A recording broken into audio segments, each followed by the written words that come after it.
The sun hung low over the village of Ghanapur, casting golden rays over the bustling marketplace.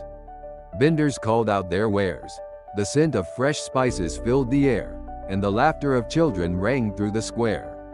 But amidst all the liveliness, one man sat alone on a worn-out wooden bench, arms crossed, a deep frown etched on his face.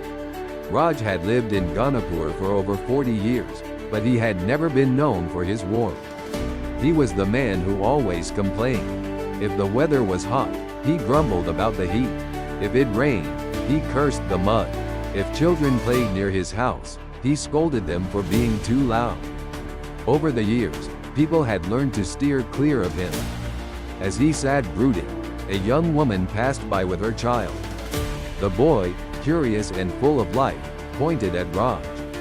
"Mama, why does that man always look so angry?"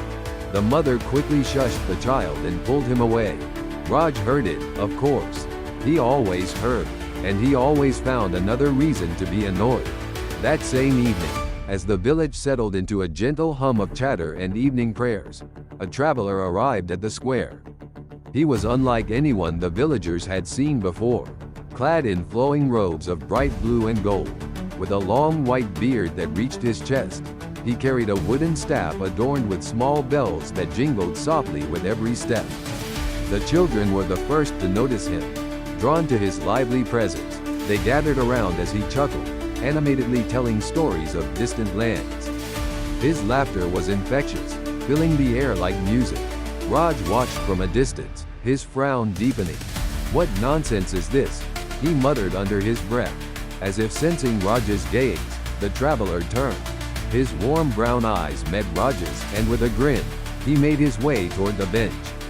"You, my friend, have the look of a man who has swallowed 100 lemons," the traveler said, settling onto the bench beside Raj. "My name is Mikhail," Raj scowled. "And I suppose you're some kind of storyteller? Here to fool people with your laughter?" Mikhail chuckled, his eyes twinkling. "Laughter is no trick, my friend. It is the spice of life. Without it, food tastes bland, days drag on, and hearts grow heavy. Tell me, when was the last time you laughed?" Raj scoffed. "What a foolish question. Laughter does nothing. It won't change my troubles." Mikhail nodded thoughtfully. "Perhaps, but let us make a small wager. Try laughing at your troubles for just 1 week. Every time something annoys you, instead of grumbling, laugh. If you still feel miserable at the end of the week, I will give you 10 gold coins." Raj narrowed his eyes. 10 gold coins? Just for laughing? Mikhail smiled. "Yes, but if you do feel better after a week, you owe me nothing." Raj considered it. He had nothing to lose. "Fine, but don't expect me to enjoy it." The next morning, as Raj shuffled to his kitchen, he stubbed his toe against a wooden stool.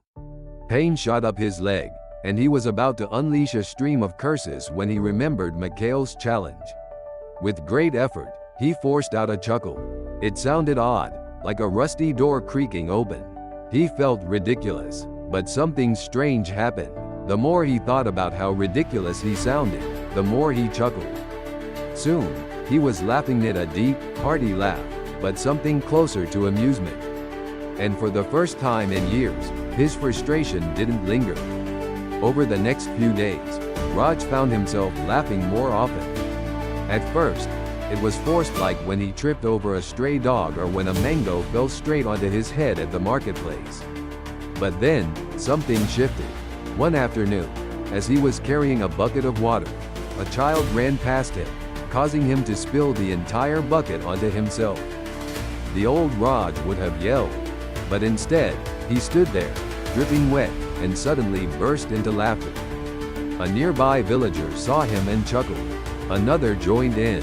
Soon, the entire square was filled with laughter. And Raj, for the first time in decades, felt something warm in his chest. He felt light. A week later, Raj sat on the same bench, waiting for Mikhail.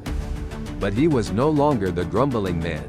His posture was relaxed, and his face no longer carried its usual scowl. When Mikhail arrived, Raj grinned. "You tricked me." Mikhail raised an eyebrow. "Oh, how so?" Raj chuckled.